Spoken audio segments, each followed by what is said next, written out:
Tesouros de James Smith, o único mediador. Há um só mediador entre Deus e os homens, Cristo Jesus, homem. 1 Timóteo 2,5.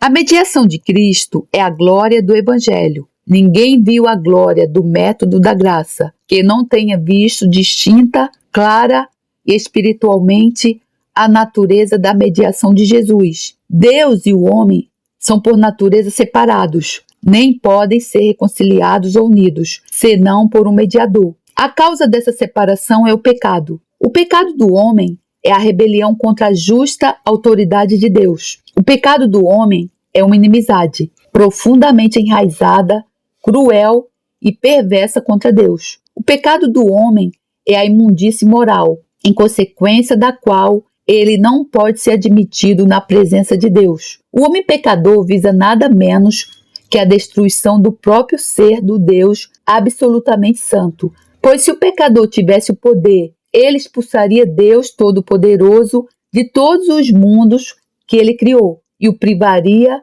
de sua existência e próprio ser. O caráter do homem é o do inimigo de Deus. Ele é o inimigo declarado, determinado e implacável de Deus. E sua inimizade é tão profunda e terrível que nada menos que o poder divino e a influência do Espírito Santo podem subjugá-la. Nada além de uma nova criação pode mudar o seu caráter. Como então pode um ser tão vil, em um estado tão terrível, ser admitido na presença do Deus 3 vezes santo, na presença daquele Deus, cuja justiça exige que os direitos da natureza divina sejam mantidos e os pecados do pecador sejam punidos, cuja santidade é como um fogo ardente e brilhante e não pode permitir que nada impuro se aproxime dele, cuja verdade é tão imutável quanto seu trono e não anulará ou falsificará suas ameaças, cujo poder faz a terra tremer e as montanhas perpétuas se curvarem. Como podem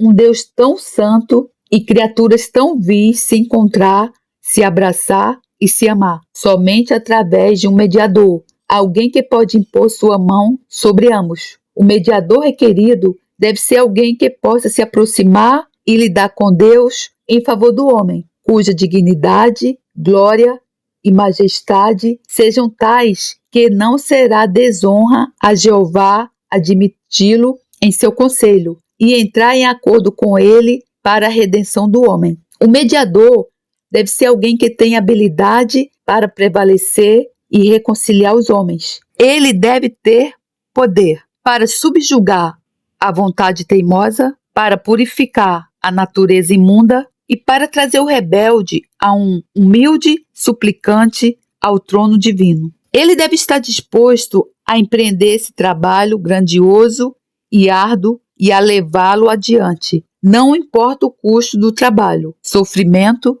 e poder. Ele também deve ser aceitável para ambas as partes. Deus deve aprová-lo e estar satisfeito com ele, e o homem deve concordar com sua nomeação, cargo e trabalho. Ele deve ser capaz de cumprir todas as condições do convênio, obedecendo aos preceitos da lei, sofrendo sua terrível penalidade e recriando o homem rebelde. Portanto, ele deve ser Deus, ou como ele poderia, lidar com Deus, cuidar de milhões de pecadores e se envolver deliberadamente em uma obra tão terrível. Se ele não é Deus, então ele está infinitamente abaixo de Deus, pois há uma distância infinita entre Deus e a criatura mais exaltada. Ele também deve ser homem, e homem perfeito, sem mancha ou mácula de pecado. Ou como ele poderia obedecer à lei em sua vida e sofrer sua penalidade em sua morte. Jesus é tanto Deus quanto homem, Deus por natureza e homem por escolha. O Deus homem, portanto, o mediador. Sua obra foi primeiro estabelecer uma fundação para unir Deus e o homem sobre princípios justos e honrados. Isso ele fez por sua obediência e morte. Então, ele deve realmente unir as partes em amizade e acordo. Isso ele faz por seu Evangelho e Espírito Santo. Então, ele deve manter as partes juntas em paz e amor, e isso ele faz por sua intercessão, constantemente implorando seu sangue pelos pecadores do Santíssimo e enviando o Espírito Santo para santificá-los, ensiná-los e guiá-los. Como mediador, ele fez a paz, ele proclama a paz, ele concede a paz, ele mantém a paz, ele introduzirá seu povo na paz perfeita e eterna. Ele está entre Deus e o homem, como intercessor com Deus e como advogado para eles. Ele é o único meio de acesso a Deus. Nenhum pecador pode se aproximar de Deus com aceitação,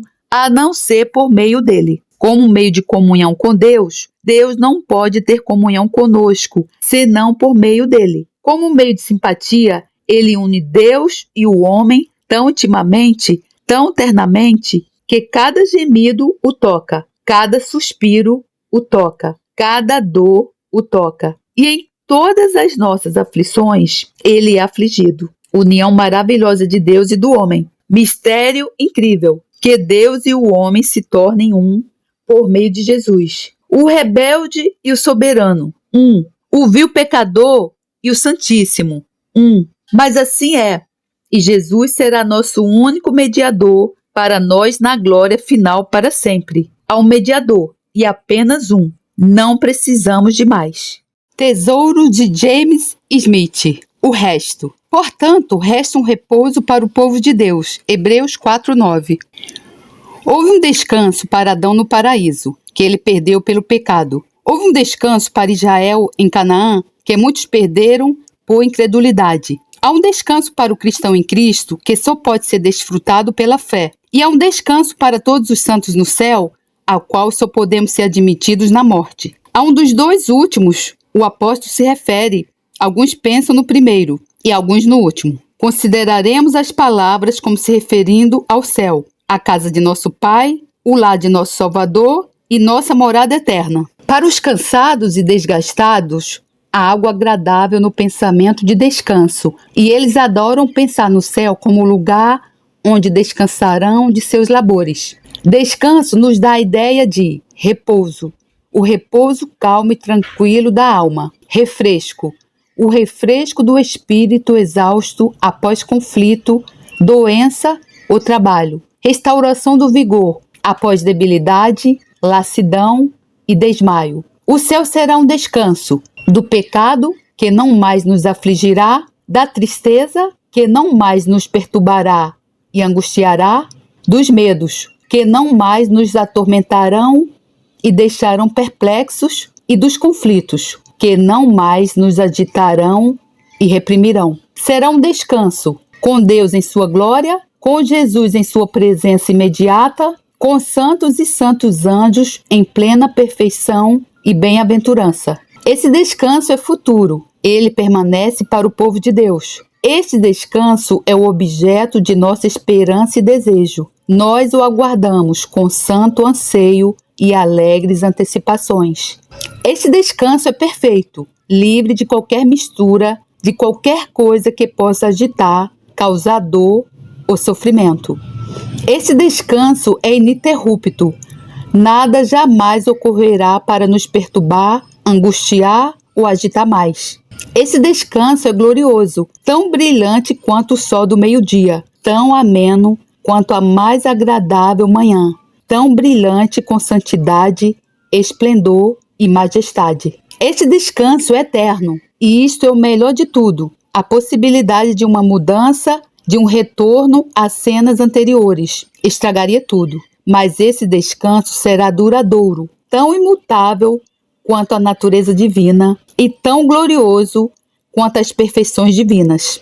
Bendito seja Deus por tal descanso para o cansado, sofredor e abatido crente em Jesus. Manter o olho fixo nele e o coração esperando por ele, e em meio a todos os problemas e provações do tempo. Esse descanso é para o povo redimido de Deus, não para os judeus como tal, nem para os gentios como tal, mas para o povo do Senhor, o povo que ele escolheu para si mesmo, como diz o apóstolo. Deus vos escolheu para a salvação, através da santificação do Espírito e da fé na verdade. Este descanso é para o povo que ele reivindica como seu, sendo separado para si mesmo em seu propósito eterno, redimido para Deus pelo sangue de seu Filho e de toda nação, país, povo e língua. Ele os reivindica por seu Espírito Santo no dia de seu poder. Este descanso é para as pessoas a quem ele mesmo ensina, como Jesus disse: está escrito nos profetas, todos serão ensinados por Deus. Todo aquele, pois, que ouviu e aprendeu do Pai, vem a mim. O ensino divino é educar para a eternidade, e Deus assim educa todo o seu próprio povo. As pessoas que ele prepara, pois o céu é um lugar preparado para um povo preparado, Jesus foi preparar o lugar para as pessoas, e o Espírito Santo vem para preparar as pessoas para o lugar. Para este fim, ele os cria novamente em Cristo Jesus e os torna aptos a serem participantes da herança dos santos na luz. Eles são agora um povo pobre, provado, tentado e inquieto, estrangeiros e peregrinos na terra, como todos os seus pais foram. Satanás os tenta, os pecadores os testam, os medos os atormentam, a providência os deixa perplexos, e eles frequentemente clamam: ó, se eu tivesse asas como uma pomba, então eu voaria para longe e estaria em repouso. Crente, deixe que a perspectiva deste descanso eterno e glorioso o anime em meio ao trabalho e aos problemas. Seu trabalho logo estará terminado. Seus problemas logo chegarão ao fim. E então o resto, o descanso glorioso, permanece para você. Deixe que isso o encoraje a trabalhar e sofrer. Trabalhe por Jesus, que está preparando o descanso para você. Sofra na causa de Jesus, aquecendo a sua vontade, que uma vez sofreu por você, e agora descansa como você logo descansará. Pense nos crentes cristãos, o que eles sofreram e como sofreram. Eles aceitaram com alegria o confisco de seus bens, porque sabiam que possuíam bens melhores e duradouros. Que seu descanso celestial acelere seu passo em direção ao lar. Você está indo para um descanso perfeito, ininterrupto e eterno. Um descanso no céu, um descanso com Jesus, um descanso na presença de seu Deus para sempre. Portanto, cinja os lombos de sua mente e prossiga em direção à marca, animado pela perspectiva no final da corrida. Lembre-se, cristão, esse descanso é seguro, pois Jesus tomou posse dele para você. Eu estou indo, disse ele, para preparar um lugar para você, onde disse o apóstolo, aludindo ao céu, onde o precursor entrou por nós, mesmo Jesus. Sim, Jesus foi lá para você. Ele tomou posse em seu nome. Ele está preparando seu lugar e em breve virá e o receberá para si mesmo. Lembre-se também de que está próximo, muito próximo, talvez muito mais próximo do que você possa pensar. Você pode estar suspirando, sofrendo, se esforçando, lutando, duvidando, temendo e desanimado hoje. E amanhã você pode estar em seu descanso celestial. Hoje você pode estar deitado como Lázaro, no portão do homem rico, cheio de feridas. Amanhã você pode estar no céu. Hoje você pode estar morando em Meseque ou nas tendas de Quedar. Amanhã você pode estar se aquecendo nos raios da glória de Emanuel. Hoje você pode estar no leito da doença, do sofrimento e da dor. Amanhã você pode estar na presença de Jesus, onde não há mais dor, nem tristeza, nem choro. Quem pode dizer o quão perto estamos do nosso descanso celestial e eterno? Lembre-se também de que suas próprias provações, labutas e sofrimentos aqui na terra podem adoçar seu descanso para você, e que em breve, muito em breve, você pode estar se regozijando com suas tristezas presentes e louvando a Deus pelo que agora o enche de pesar e tristeza. As coisas parecerão muito diferentes lá do que parecem aqui. Nunca se esqueça então, em suas noites mais escuras, em seus dias mais difíceis, no meio de cada tempestade e tormenta, ao passar por areias escaldantes e sob um céu escaldante, que reste um descanso para o povo de Deus e um descanso para você. Levantem-se e partam, porque este não é o lugar de descanso de vocês, pois está contaminado, está em ruínas e não há mais remédio. Ali os maus cessam de perturbar e ali os cansados descansam. Mas não há descanso, diz meu Deus, para os maldosos. Sua alma está inquieta agora e morrendo como está. Ele está inquieto para sempre, e a fumaça do tormento deles sobre para todo sempre. Não há descanso dia ou noite. Pense em uma eternidade de inquietação. Pense em uma eternidade de labuta, agonia e aflição. Pense assim para aceitar e agir sobre o convite de Jesus, que está agora neste momento dizendo a você: vinde a mim e eu vos darei descanso. Tomai sobre vós o meu jugo e aprendei de mim, porque sou manso e humilde de coração, e encontrareis descanso para as vossas almas. A boa sorte. A piedade com contentamento é grande ganho. 1 Timóteo 6,6. Piedade é conformidade com a imagem moral de Deus e a consagração inteira da alma ao serviço do Senhor. Os piedosos são criados de novo em Cristo Jesus. Eles são unidos a Deus por meio de Jesus e têm todas as graças ou frutos do Espírito dentro deles. Eles veem as coisas muito como Deus as vê. Portanto, eles olham para o pecado como o maior de todos os males, para o mundo como uma vasta vaidade, para os santos como os excelentes da terra e para o Senhor Jesus como completamente adorável. Eles odeiam o pecado, renunciam ao mundo, unem-se aos santos e adoram o Salvador como seu Deus e Senhor. Eles aprovam os preceitos de Deus e escolhem a condição que ele prescreve. Eles amam a Deus, creem em Jesus, andam no Espírito, temem o pecado, detestam a si mesmos e andam no temor do Senhor.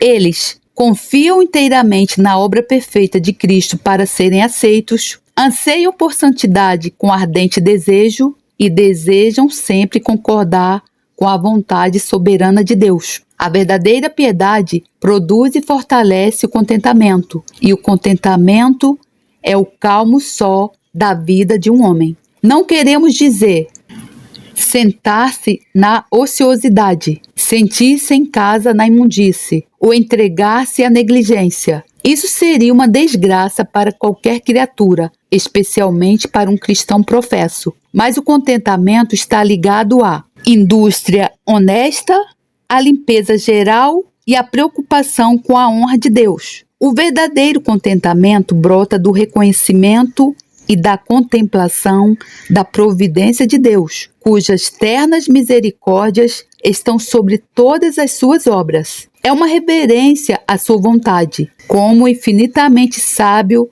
e invariavelmente bom. Crer nas promessas que ele fez, esperar a provisão que ele fez e sentir-se satisfeito em compartilhar a sorte comum com seu povo. Cristãos contentes prezam as bênçãos espirituais antes das temporais e vivem conscientes de seu demérito e deserto. Eles sabem que tudo que não seja um inferno é um favor e que as glórias do céu mais do que compensarão todas as labutas e privações da peregrinação deste mundo no deserto. Eles não esperam encontrar descanso abaixo, um paraíso no deserto deste mundo. Eles são persuadidos que todas as coisas cooperam para o bem para aqueles que amam a Deus e são chamados segundo o seu propósito. O orgulho é morto e a humildade floresce, pois o orgulho é o pai do descontentamento, da ingratidão, da irritabilidade, da rebelião contra Deus e de muitos outros males. Enquanto a humildade produz contentamento, paciência,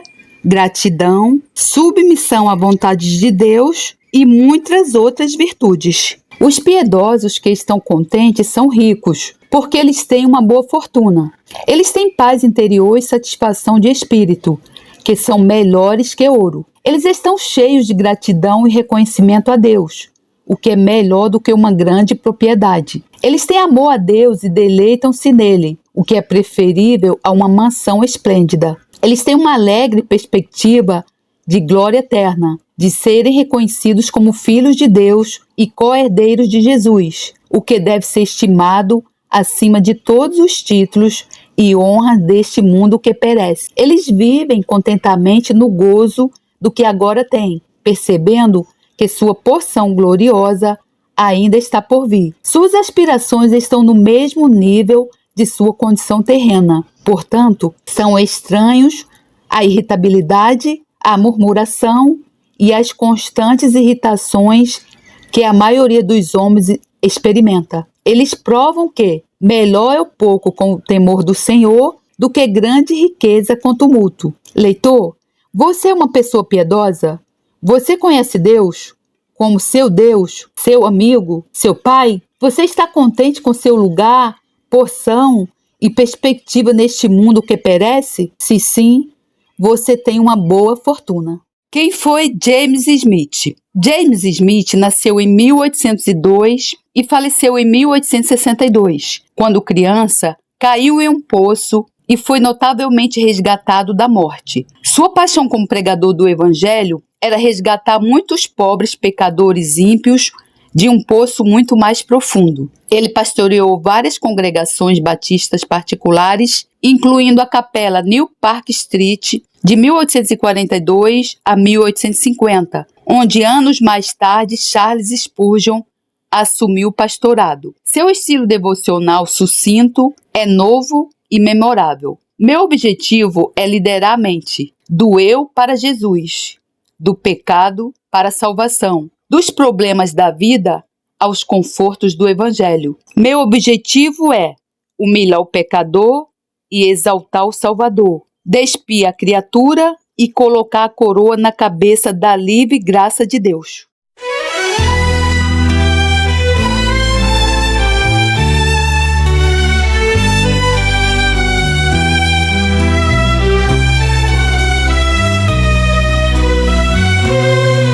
Senhor, por que estás tão longe?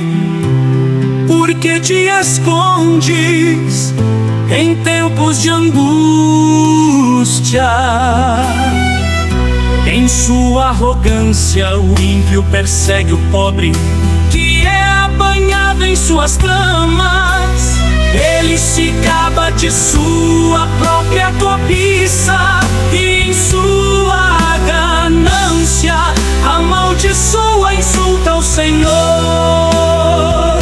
Em sua presunção, o ímpio não o busca. Não há lugar para Deus em nenhum dos seus planos. Os seus caminhos prosperam sempre, tão acima da sua compreensão. Estão as tuas leis, que ele faz pouco caso de todos os seus adversários. Os seus caminhos prosperam sempre, tão acima da sua compreensão. Estão as tuas leis, que ele faz pouco caso de todos os seus adversários. Pensando consigo mesmo, nada me abalará, desgraça alguma me atingirá, nem a mim nem aos meus descendentes.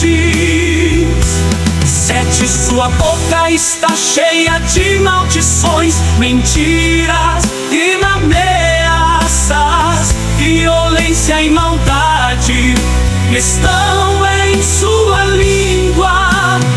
8, fica à espreita, perto dos povoados, emboscadas mata os inocentes, procurando as escondidas as suas vítimas.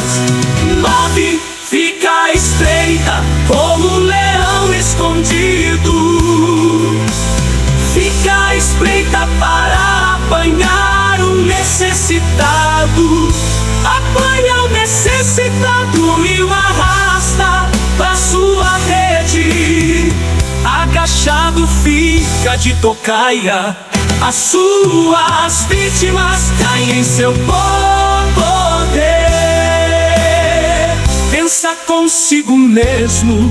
Deus se esqueceu, escondeu o rosto e nunca verá isto. Levanta-te, Senhor, ergue a tua mão, ó Deus.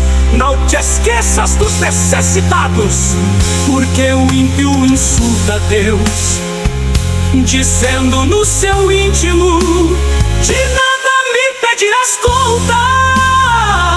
Mas tu enxergas o sofrimento e a dor, observa-os para tomá-los em tuas mãos. A vítima deles entrega-se a ti. Tu és o protetor do órfão. Quebra o braço do ímpio e do perverso, pede contas de sua impiedade, até que dela nada mais contar.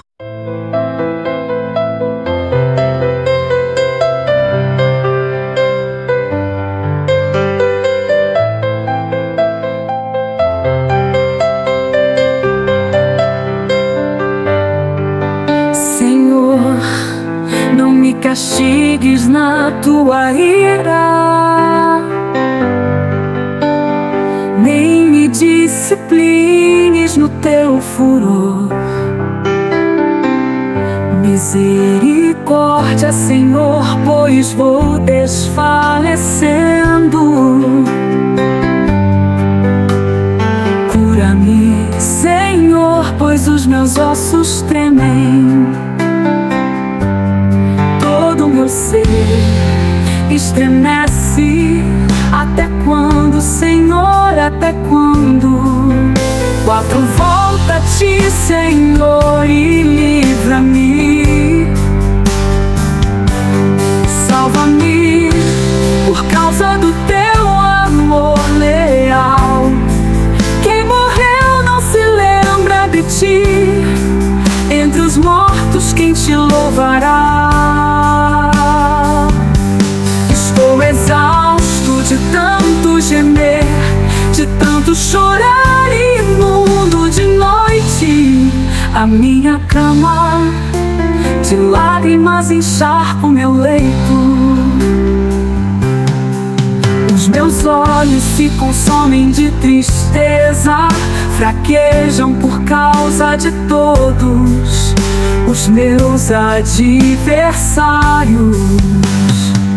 Afastem-se de mim, todos vocês que praticam o mal, porque o Senhor ouviu o meu choro. O Senhor ouviu a minha súplica. O Senhor aceitou a minha oração. Serão humilhados e aterrorizados todos os meus inimigos. Frustrados, recuarão de repente.